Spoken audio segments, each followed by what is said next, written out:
China is grappling with one of its most harrowing disaster seasons in recent memory. Devastating floods, wiping away cities, collapsing buildings, vanishing bridges, and submerging streets across vast regions. In northern China, torrential rains unleashed a blitz of destruction in late July, with Beijing and Hebei bearing the brunt of the storm's fury. In Yunnan district, the rainfall peaked at more than 543 millimeters in just 6 days, obliterating the equivalent of a year's worth of precipitation in a single week. The capital evacuated over 80,000 residents as floodwaters surged through neighborhoods. Homes were washed away, highways turned into raging rivers, and parts of the Great Wall and ancient bridges were closed off for safety. Local authorities reported more than 24,000 homes damaged, some 242 bridges destroyed, and 756 kilometers of roads rendered impassable, a staggering blow to both urban and rural infrastructure. Beyond Beijing, Shaanxi, Guizhou, Shandong, and Gansu provinces have suffered in recent weeks from relentless monsoon rains. In Guizhou, catastrophic flash floods displaced more than 80,000 people and claimed 6 lives as villages were rapidly submerged under surging waters. Simultaneously, in Shandong's Laiwu district, 270 millimeters of rain fell in 3 hours, followed by an additional 364 millimeters over 5 hours, flash floods that crushed rural homes and left 2 dead and 10 missing. The disaster has been particularly lethal in northwestern China's Gansu province.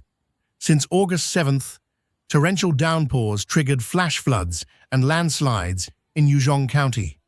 By August 8th, 10 people had died and 33 were missing, according to state media.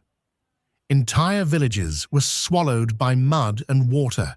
Thousands stranded as power and telecommunications failed in mountainous areas surrounding Lanzhou. Collapsed infrastructure is a chilling illustration of the flood's destructive force. In one instance, in Guangxi province, a 5-story building under construction crumbled into the adjacent river as the embankment gave way within seconds, though fortunately no one was inside at the time. Bridges have likewise vanished without warning. Video reports describe ancient crossings in Beijing's suburbs disappearing beneath rushing floodwaters and collapsed spans across remote regions, underscoring the peril to vital connectivity. The human and economic toll is staggering.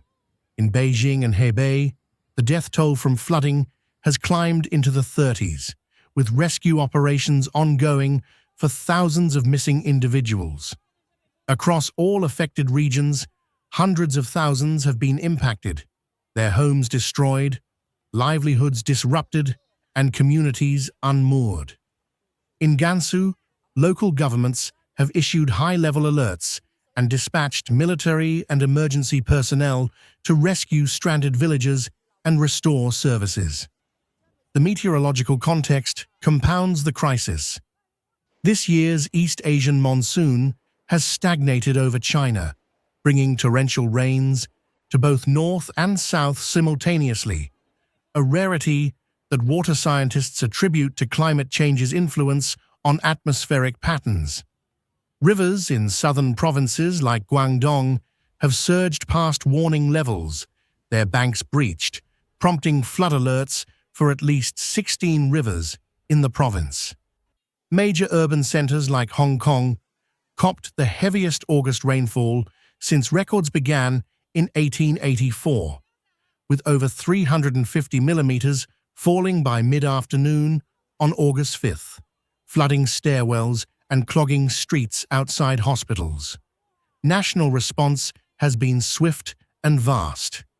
In Beijing, the central government allocated 350 million yuan from the Ministry of Finance and Emergency Management, plus 200 million yuan from the National Development and Reform Commission for disaster relief efforts, covering evacuation, rescues, infrastructure repair, and reconstruction. Equally, the Ministry of Water Resources, state media, and local governments dispatched engineers and flood control experts to reinforce embankments, clear debris, and restore roads and electric lines. But the unfolding flood crisis extends beyond geography. It's a warning. These cascading scenes of collapse, from submerged cities to washed-out bridges, signal vulnerabilities in China's urban planning, aging infrastructure, and preparedness for climate extremes. Heat waves, droughts, and now floods have underscored an urgent need to revamp infrastructure resilience, revise disaster protocols, and rezone high-risk hillside and riverine areas. To its credit, the Chinese government has revived wartime-style mobilizations. Rescue fleets, military helicopters, satellite communications, and community volunteers reinforcing flood defenses across provinces. Emergency shelters and temporary housing sprung up in evacuation zones as floodwaters subsided. Still, rising after-action reports reveal that even well-prepared systems were overwhelmed in areas hit hardest, underscoring how unprecedented weather requires proportionately unprecedented readiness. This crisis has already reshaped life in affected regions. In Beijing, Yunnan and Yangqing districts are now dotted with construction crews rebuilding roads and homes. In Guizhou and Shandong, farmers and villagers burying losses in mud-laden fields are planning relocations. In Gansu's mountainous corridors, mountain rescue teams continue searching for the missing while warning of secondary landslides. Across China, hospitals, schools, and businesses remain shuttered or operating amidst chaos.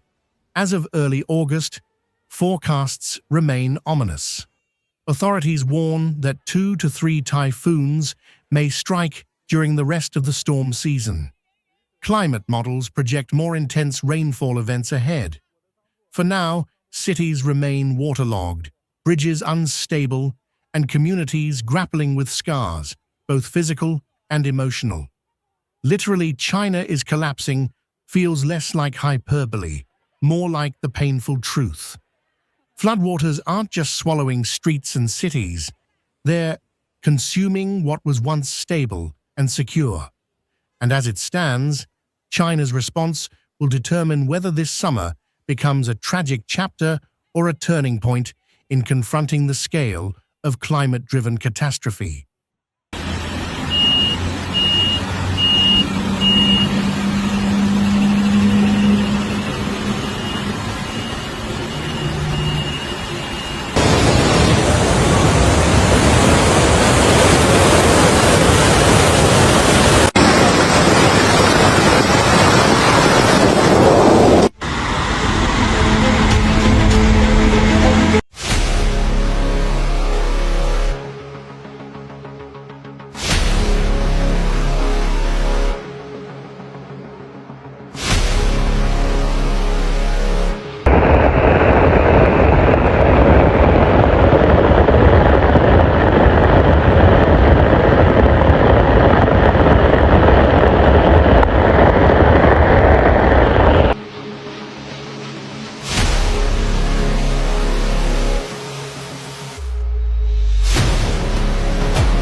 我靠，真他妈服了！工商学院旁边的这条路